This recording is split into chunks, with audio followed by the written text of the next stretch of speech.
Are you ever influenced by the company in terms of the way that you write your reports? Is there any reason to doubt the veracity of what you're saying? You can get into a situation where, as an example, a company says, "Oh, we've got this one test that shows 80% recovery, but the overall test might show 65%." So you can disclose both those figures, but clearly you have to, as a consultant and somebody who, remember, we have to take professional indemnity insurance as well as our brand or our name risk as well. So we as a company, again, always have to err on the side of caution. Now, there are ways and means you can skin a cat. There are ways and means you can write something perhaps more positive or less positive, but we have to disclose the issues Right. at hand. With the JORC Code 2012, the most recent version of that came out. There's the table 1 at the very end that very few people look at, but within that there's a principle of if not, why not. If you're not talking about something, or if you didn't do something, you have to disclose why. So that's actually a very useful table for investors to look at. Okay. Because that granularity, basically. Okay. So without wanting to get into the depths of the competent person's report, you would say sorry, let me ask. Do companies have to disclose the competent person report details as part of their whenever they list regulations? Whenever you list on the stock exchange, the CPR, the competent person report, is within those listing documents.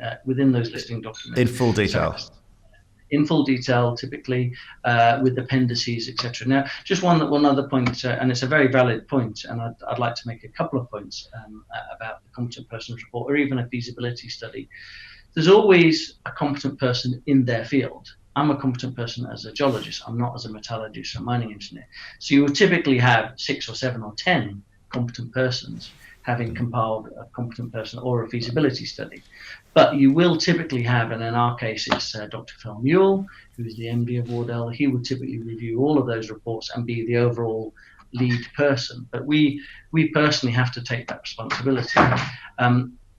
I am a fellow of the FAusIMM. I'm also a chartered professional geologist, and I'm also on their list of the register of consultants. You will obviously get some requests for, oh, don't put this in or do put that in or whatever. But at the end of the day, it's taken me 24 years to get to the position I'm at. I'm not going to lose my reputation or be disciplined by FAusIMM or any other body to then lose that accreditation, because it's quite difficult to get, So you have your own internal professionalism as well as the company. Now, having said all that, people can make mistakes. There was a very interesting report done by the Ontario Stock Exchange or Securities Commission, I think it was, in 2013, where they examined 50 feasibility studies or reports, and I think 40% of them had fatal flaws.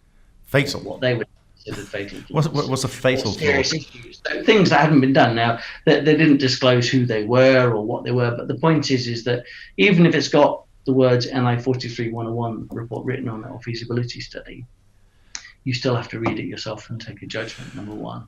And the other point is about feasibility studies. You can get a negative result with the feasibility study. People think, oh, it's got a feasibility study, it's a great project. It's not always the case. So you do have to take the time to read those. At the very least, if I could say, if you got limited time and you got 15 reports to read the executive summary, read the conclusions and recommendations, and skim through the JORC Table 1. And obviously you should read it. Great. Okay, great recommendation. Look, and today's session is about just touching upon a few topics, and you kindly agreed to be, part of a series where we can deep dive into some of these topics moving forward. And of course, people will send in their ideas, suggestions, thoughts, questions as well. So, I do appreciate that. So, that says to me, people, the information is there. Do your homework. People like you have spent a lot of time, effort, and experience in putting these reports together, and the conclusions are quite easy to find if you want to find them. Okay, so let's not. Actually, just finish with one question. How much money do companies pay typically for one of the competent person's report, and how long do they take to put together?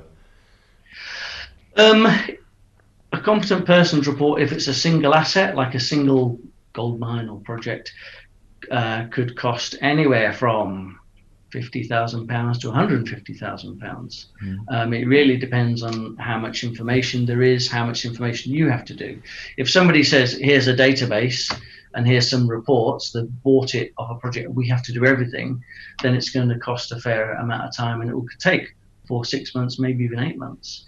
If a company says, we've got all this information, we've built up ourselves, we just need you to review it, sign off on the mineral resource estimate, the ore reserves, and make sure you're happy and come to some conclusions, recommendations with metallurgy, as well as obviously the very important environmental, social, and all the rest of it. That can be a lot shorter.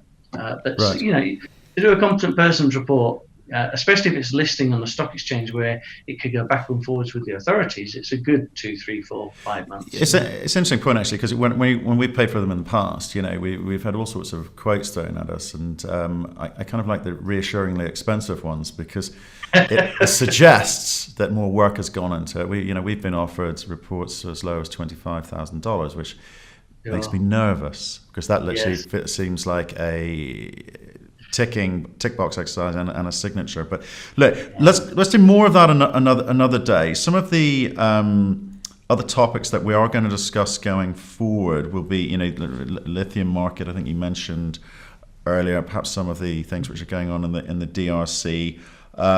You've obviously got the IOM3 conference coming up next week, which you guys are at. Yes. Give us a quick overview of that, because people might find that interesting. Certainly some of the content on the website is. So, sure. It's a 2-day conference hosted in London by IMO3. The title is Mining in the Electric Vehicle. There's a whole host of presenters. I'm one of them. I'll be talking on basically the cobalt and the electric vehicle supply, demand, some of those aspects which are very interesting. And then we have a gentleman, Dr. Chris Broadbent, who's also with Wardell, and Christine Blackmore, who's the chair of one of the committees. To your listeners, there is a 10% discount if they go onto the register and use the code POD10. So there are still some spaces available. I highly encourage people to go along. It's not expensive for 2 days, and there's even I think a Thames riverboat trip for a bit of socialising on the Wednesday evening.